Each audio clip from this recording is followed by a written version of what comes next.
Hello, hello. Welcome back. My name is Ashley Casper.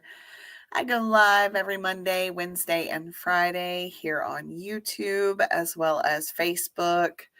If you are not already following me, please follow if you like the content that you see here today. I would love to gain you as a subscriber and connect with you if we are aligned. So I'm excited about the topic I have today. I'm going to be sharing what does a cast iron and our hearts have in common. Sounds a little crazy, right? So if you are watching live, please comment. Let me know where you are tuning in from. And if you are watching the replay, please comment #replay. And we have a viewer. All right. Hey, Janine. It's good to see you. We are going to jump right in just a second. It's good to see you. All right. So what does a cast iron skillet and our hearts have in common? So I was in the kitchen this morning and I had seen this cast iron skillet that has been sitting on my counter. I'm a little embarrassed to say for 3 weeks at least. I can't really remember the last time we used it, but I think it was about 3 weeks ago. If you've ever cleaned a cast iron skillet, then maybe you can relate and understand why I left it there on the counter, because it's a lot of work to clean them, but it's even more work to clean them when you leave them sitting. Okay. So, and let me start. I did my workout this morning and it was upper body day. So I'm scrubbing away on this cast iron and my arms are hurting way more than they probably should. And it was that pain that got me thinking about the pain that we tend to put ourselves through when we delay dealing with grime and gunk. And not just in our kitchens and on our cast iron skillets, but also in our hearts and in our souls too. You see, I have been on a healing journey now for almost 7 years. It started when I realized how much that emotional grime and gunk was really holding me back in life. And losing my mom was what triggered that realization. And it's been an incredible journey, but it's also been a pretty tough one along the way too. And I'll share a little more. I wanted to come to the comments, see what Janine. So you've dealt with that too, right? What did you have in it? I think the last time we made something in that cast iron skillet, it was something with a sauce. I think it was when John made the Philly cheesesteak with some cube steak that we had. And so it got really saucy. And so, yeah, that sauce was what was stuck on there. It was not pretty, but we got it done. We got it done. All right. So now, nearly 7 years into this healing journey, I have gotten a little better about dealing with the grime and gunk. Excuse me.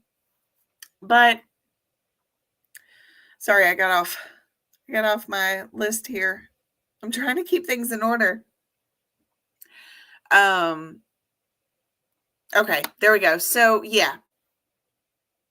At the beginning of my healing journey, it was very much like it was today, of cleaning this cast iron. My arms were tired. There was a lot of pain from just scrubbing. And, now obviously I'm talking about a cast iron skillet, but in my healing journey, it was ugly. I was dealing with a lot of stuff from years and years of other people's beliefs being, I won't say forced onto me, because nothing was ever forced onto me. But along my journey, I felt as if I had no other choice.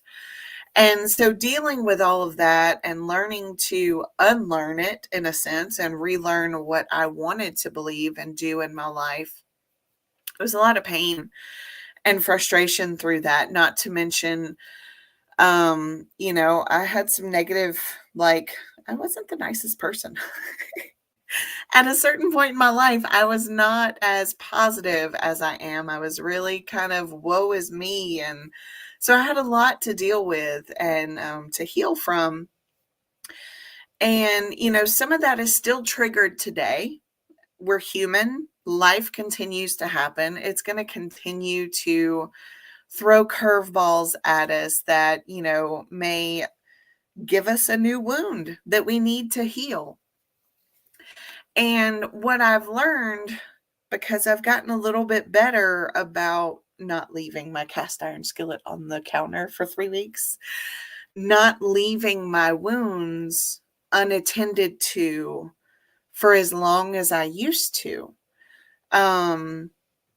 If I'm triggered by our triggers are letting us know that there's something within us that we have to heal, that we need to look at, that we need to dig a little deeper, research a little bit, better understand ourselves.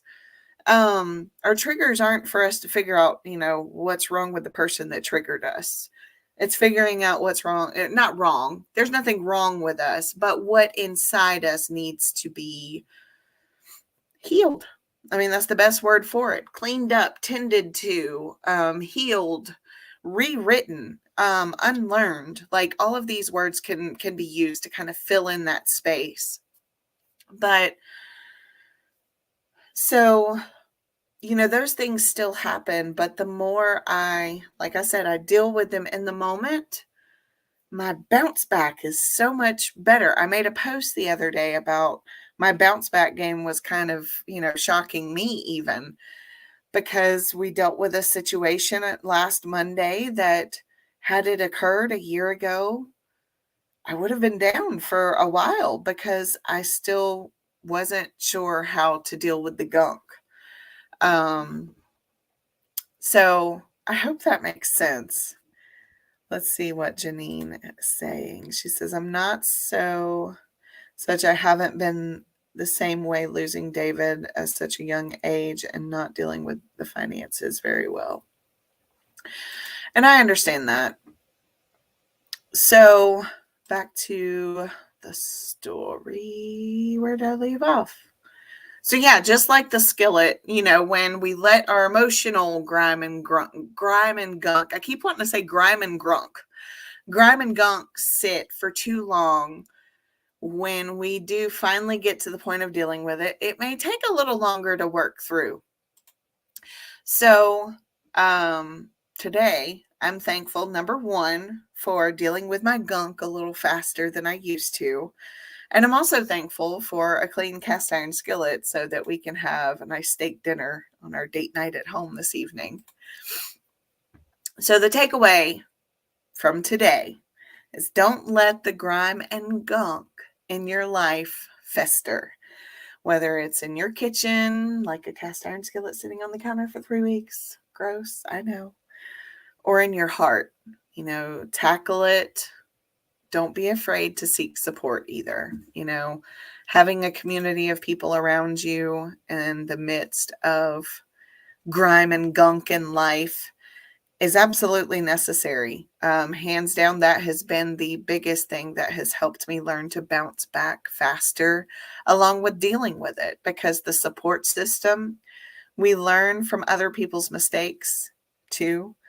And there's a lot of other people on this earth that has dealt with a lot of the same things that we have, even things that we're afraid to talk about. And when you have a community of people that you can trust and depend on, and when I say depend on, I'm not talking like call them up for $20. I just mean depend on to be uplifting, depend on to be that positive light when everything else around you seems to be darkness. That's what I mean by depending on, that's what we need in communities, is to be able to depend on for that kind of support. And I hope you have that community. If you don't, I want to invite you to visit workwithamc.com. You can visit the Grow Rich Mastermind, and it's totally free. There's a button that says Grow Rich Mastermind on the website you can check out. So definitely I encourage you to check that out. That's an awesome, supportive, free community. And as I said, if you enjoy this type of content where we're talking about, deep stuff about healing, stuff about growing, stuff about getting a little bit better than we were yesterday, then I encourage you to like this video, drop a comment, let me know who you are and what you liked about it, and subscribe to me on social media. Facebook, I'm on TikTok. You can find all of my social medias on my website as well, workwithamc.com. Just scroll to the bottom. Subscribe to me on all of the platforms, and send me a message. I would love to hear your story, and maybe there's something I can learn from you that I can feature in one of my videos. So have an awesome day, and I will see you guys on Friday, and bye for now.